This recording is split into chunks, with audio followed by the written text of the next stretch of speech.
Darling Albert, anak, Jepoy, kumain na kayo. Oh, anyari sa inyo? Bakit ganyan mga itsura nyo? Kasi darling, natalo kami nung pamilya ni Paring Kaloy dyan sa nauusong flip-top ng mga bata ngayon. Visit. Baka naman kasi hindi mo kinausap ng ayos. Tsaka, sa mga flip-top na yan, bakit ba naman sasali pa kayo sa mga ganyan? Away, bata lang yung mga ganyan eh. Tara nga kay Paring Kaloy, samahan nyo ako, kausapin natin na maayos. Maayos ha, mahinahon. Paring Kaloy? Paring Kaloy? Sino yun? Hoy, Marindelia, napasadya ka, anong meron? Ayun nga Paring Kaloy, yung asawa at anak ko, medyo inis nga sa inyo, gawa ng natalo nyo daw sa flip-top na yan. Oo. Wala naman problema sa akin kung talagang mayayabang kayo. Wala naman problema kung natalo nyo sila sa flip-top na yan. Pero ang sa akin lang naman away bata yung mga yan. Malalaki na tayo, wag na tayong makisali pa. No? Sige Paring Kaloy, una na kami. Salamat, sige. Dog ka ng dog! Nakita ko yung tatay mo tinutuli sa ilog na tira itlog! Asawa ko yan, darling! Abate ka, biglaan to Alam ko trabaho ng tatay mo, tanod. Nakita ko sa ilog, inaanod! Sus, wala yan. Ako si SpongeBob, ikaw si Patrick. Nakita kita kanina tumatay sa plastic. Wala na. Sus, alam ko ulam nyo kagabi pa sis. Hindi. Huwag ka na sumaba. Talo ka na, uwi na kami. Ayoko sa Marawi. Madaming kalapati. Nakita ko nanay mo tumatay. Nakawaki. Preso ka na, Jepoy, anak. Tara na. Talo. Wala ka, bala ka sa buhay nyo. Ha?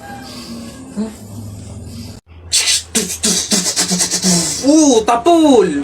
Hoy, Jepoy, tara, bari na tayo. May bago na akong pellet, Maganda to, bili to ni Papa, ba't yan binili mo? Ang late naman yan. Di na naman uso yung mga pellet na ganyang maliliit, Yung sa akin, mahaba. Isang ganun agad, tapol agad. Yung sa'yo mukhang mahina, Yan ata yung nangangain ng bala. Duwag ka lang. Takot, Tara, magsuot ka na ng mga shield mo.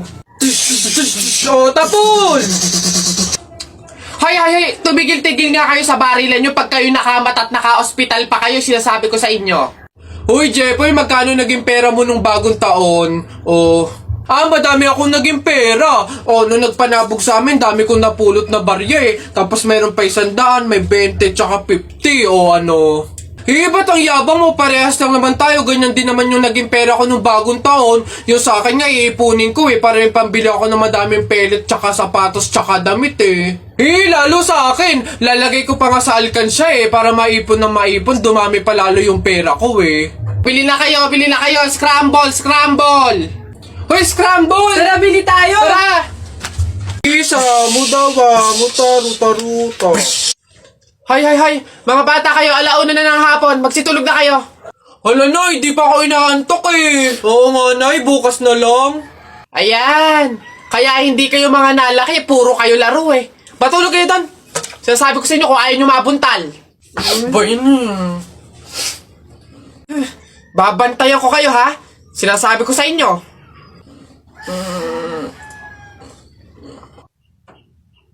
Dali, matulog.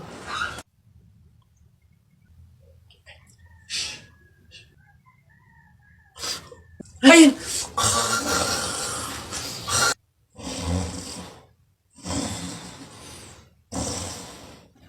Sabi ni Ninoy Aquino, lahat tayo pantay-pantay. Taas mo yung kilikili mo, lahat tayo patay!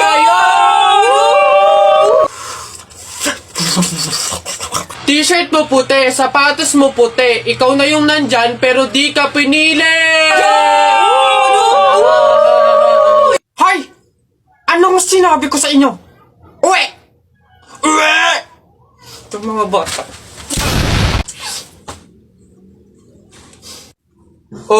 Ba't ganyan mga itsura nyo? Kasi naman tayo natalo kami ng Jepoy na yun sa flip-top Bata-bata, yabang-yabang Diyos naman, natalo kayong dalawa ng isang bata sa flip-top? Hihina naman ng mga anak ko na to. Ako nang tatapos dyan sa nginunguto-nguto nung yan. Ituro nyo sa akin ng Jepoy na yan. Eto tay. Totoy, ikaw pala tumalo sa mga anak ko sa flip-top. Hindi naman sa pinapatulang kita dahil bata ka. Pero syempre, mga anak ko to, kailangan ko ding ipagtanggol. Ngayon, tayo naman maglaban sa flip-top, sige po, ako naman mauuna, eto, nakita ko nanay mo nasa bintana, pinana ko, laglag ang nana! Yun na yun, Jepoy. O eto, nakita ko ulam nyo kagabi, tinola. Ayaw mo ng tinola kasi gusto mo ihi ni Lola. Wala yan o eto. Shirt mo okay, damit mo okay, ngumiti ka lang na konti, kamukha mo na si Koke. Wala naman pala tong batang to eh. O eto, tingnan natin. Nakita ko tatay mo lumunok ng methamphetamine hydrochloride. Pinasabugan ko ng fireworks composed of strontium carbonate. Lumabas si oxide!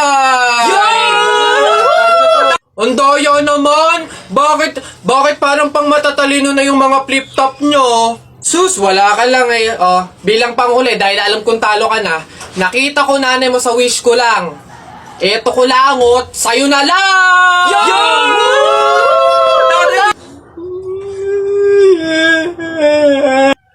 Talo! Hoy anak, Jepoy. Nay, bakit? Mamaya kapag nasa burol na tayo ng lolo mo, wag kang iiyak, ha? Nay, bakit? Kasi sabi daw nila, pamahiin daw yon na bawal daw umiyak kapag may burol gawa ng hindi matatahimik yung namatay. Nay, mahirap pigilan yun, si lolo yung namatay Asundin mo na lang, basta pag ando na tayo sa burol ng lolo mo, wag kang iiyak. O, sige. Lo, paalam na. Nandito po yung apo nyo, si Jepoy.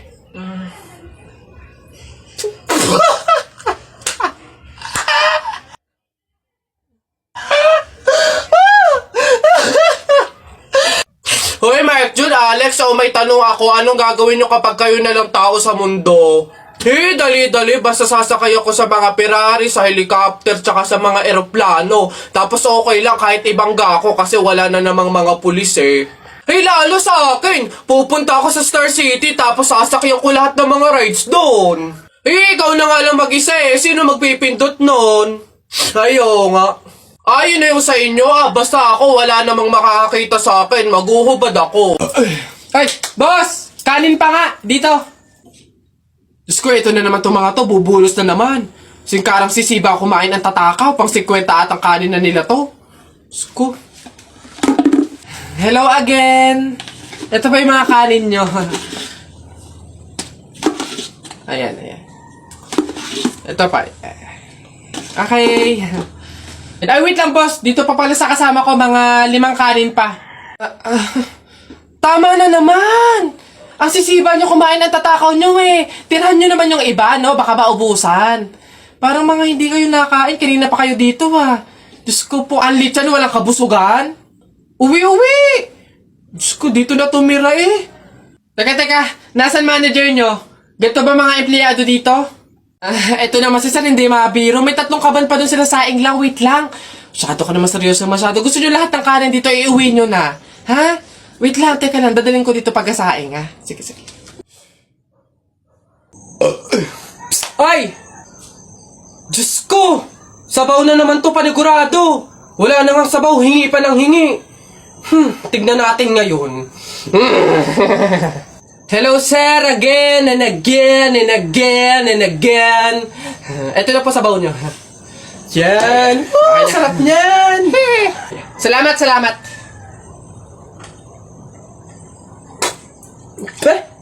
Hoy! Ay, sir, bakit? Hoy, ano to? Tubig to, hindi to sabaw. Ay, sir, alam ko.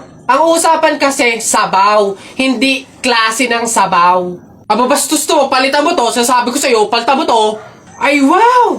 Kayo pa tong galit, ha? Malamang, ubos na yung sabaw namin. Kakahingi nyo. Pang 100 sabaw lang naman yung hiningi nyo kanina. Kaya naubusan na kami.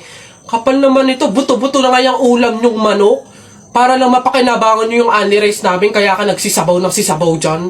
Ha, ganon. Anong gagawin ko dito? Hindi mo alam yung gagawin mo. Ako alam ko. Isabaw mo yan sa only rice mo. Gawin mong sabaw tubig. Visit to. Ano ba yun? Tagal naman na order ko. Ay, ayun na. Hello, sir. Ito na po order nyo.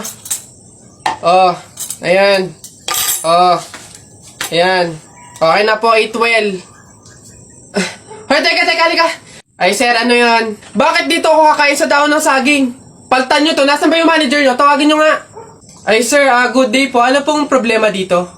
Yan kasing service crew nyo, dito ako papakainin sa dahon ng saging. Ay, sorry sir, mali yun na ibigay. Dahon ba yun ng saging? Mali, dito pala dapat. Yan. Sa plastic kayo kumain. Ababastos nyo ha, ano ba problema ha? Hindi ko kasi alam kung bakit dito nyo ako pinapakain sa mga to. Hindi mo alam, sir? Tignan mo yon. Ha? Oh, di ba, CCTV? Ikaw lang naman yung lagi naming nahuhuling nangunguha ng mga plato namin. Hiyang-hiya naman kami sa'yo, ang kapal na mukha mo. Naubos na yung mga plato namin dahil sa'yo. Hindi ko alam kung bakit ang hilig-hilig yung manguha ng mga kasangkapan ng mga fast food chain. Tapos magtatanong ka pa kung bakit diyan ka namin pinapakain. Swerte mo pa nga may kakainan ka eh. Kainin mo yan. O basta mga pare, ganito ang plano ha. Kapag andun na tayo sa mga inasal, isang PM1 na only rice lang yung o-orderin natin. Isa lang ha. Tapos PM2 na hindi naman only rice. Makakatipid na tayo nun guys kasi doon sa order na only rice tayo, hihingi ng mga kanin. G? Okay? G. Oh, good day mga sir. Excuse me, order kami no? PM1 isa na only rice. Tapos, PM2 na hindi naman only rice, 3. Hoy kayo. Sinong maloloko nyo, ha? Wala na kayong maloloko dito. Alam na namin yung mga strategy nyo. Since mahal yung only rice, isang only rice lang yung o-orderin nyo. Tapos yung iba, mga mumurahin na. Ngayon, pag naubos yung kanin, tsaka nyo pupuntiryahin yung isang only rice lang na order nyo. Bubulos kayo ng bubulos, iisa lang naman yung in-order nyo only rice. Sinong maloloko nyo? Hindi. Simula ngayong araw na to, hindi na mangyayari yung ginagawa nyong ganyan. Kung sino lang yung umorder ng only rice, siya lang yung kakain ng madaming kanin. Ay, bawal ba yun? Oo, bawal na nga. Ngayon, kaya wag na kayong magtangka magdaya-daya dyan mga abutan ng kanin nyo na yan dahil pababantayan ko kayo. Pasok! Kala nyo tignan natin ngayon. Hoy guys, wala na tayong kanin. Hindi tayo lahat pwedeng humingi ng kanin kasi isang only rice lang naman yung order natin. May nagbabantay pa. Hoy, nakikita at naririnig ko kayo ha? Tigil-tigilan nyo yung bulungan nyo at pandadaya nyo. Sabi ko sa inyo, kung sino lang yung umorder ng only rice, siya lang yung kakain ng madaming kanin ha? Excuse me po, magtatanong lang po, mawalang galang na. Wala po kasi kaming chicken oil dun sa table namin. Hihingi lang po sana ako. Ha? Chicken oil? Bakit? Dahil buto-buto na yung manok mo. Para saan? Para yun naman yung ulamin mo ng ulamin kapag bubulos ka na ng madaming kanin. Alam ko na yung mga strategy nyong ganyan. Kapag nga naman naubos yung manok na dapat tinipid nyo, ang pupunteryahin nyo naman yung chicken oil namin. Kasi nga naman masarap yung chicken oil namin, pwede nga namang ulamin yun. Dahilan para mapakinabangan nyo yung only rice. Alam ko na yan, wala na kayong mauuto dito. Visit? Akala nyo banu-banu ako, no? Akala nyo hindi ko malalaman yung iba pang mga strategy nyo. Hindi po to chicken oil. Wala po tong lasa. Ay wow, ikaw pa tong nag-inarte. Alam mo, kulang pa nga yan eh. Asin. Budburan mo ng asin para magkalasa. Chicken oil. Wala na, ubos na. Anak. Nay, bakit? Matutulog muna ako saglit. Ikaw muna magbantay sa burol ng lolo mo, ha? Wag na wag mong iiwan yon. Dapat daw laging may kasama yon. Ha, bakit naman dapat laging may bantay? Pamahiin. Pag daw iniwan mo yung patay dun sa kabaong, papalitan daw yan ng puno ng saging ng mga engkanto. Sige, Nay. Naantok na ako eh. O siya, sige na. Lolo, inaantok na talaga ako. Pasensya na. Matutulog muna ako saglit. 5 minutes lang, ha? Di naman siguro totoo yung mga pamahiin na yan. Engkanto. Sige. Oh, bakit walang bantay dito sa burol? Ang lolo! Lo!